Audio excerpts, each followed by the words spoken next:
এসছি ধান ভাঙাতে। ধান ভাঙিয়ে চিড়া কীভাবে তৈরি হয় সেটা এখন আপনাদেরকে দেখাবো। তো সন্ধে হয়ে গেছে, সব মেশিন বন্ধ, তাই ধানটা মেপে রাখছে। আর এটাতে ধানটা ভাজা হয়, ধানটা ভেজে তারপরে ভাঙানো হয়। এখানে দেখুন উনুনটা ঠান্ডা হয়ে গেছে বলে অনেক রিকোয়েস্ট করেছি মেশিনটা চালাতে, কিন্তু এখন উনি কিছুতেই চালালেন না। কালকে সকালে আবার আসতে হবে।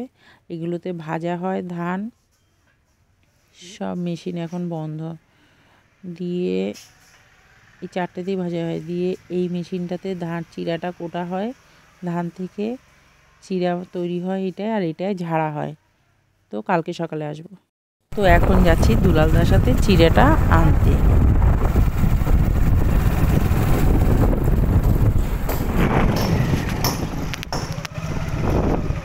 কালকে তো দিল না চিড়া ভাঙায়, এখন দেয় কিনা দেখি। ওই তো ভাঙছে এখন।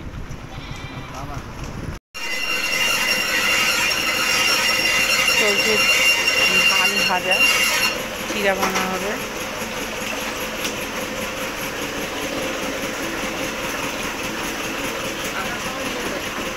কোথায় যাবেন আবার দেখি একটুখানি।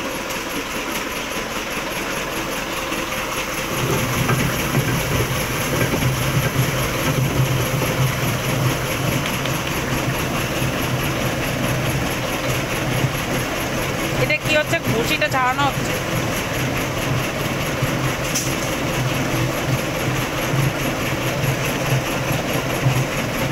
ও চালালে সব কটাই একসাথে চলে, তাই তো? হ্যাঁ, চালালে সব কটাই একসাথে চলে। আর ওই জল কিসের? জল ইঞ্জিনটাকে ঠান্ডা করা।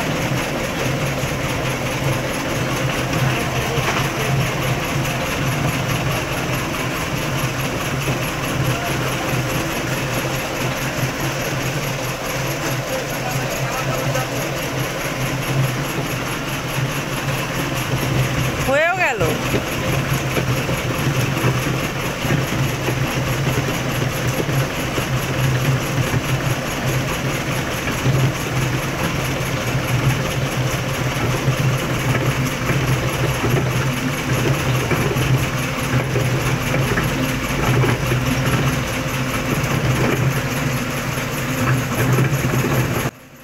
তো ধান থেকে চিড়ে কোটা হয়ে গেল, এবারে পাশেই দিয়ে দেবে।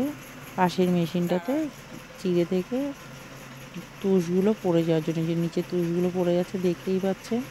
আর পিছন দিক থেকে চিড়াগুলো ওই যে গামলার মধ্যে পড়ে যাচ্ছে। এই হচ্ছে পুরো প্রসেস।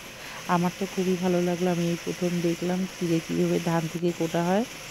আর আপনাদের কেমন লাগলো অবশ্যই এটা কমেন্ট করে জানাবেন। এই হচ্ছে পুরো চিড়ে ভাঙানো প্রসেস। তো আপনাদের সামনে এটা তুলে ধরলাম।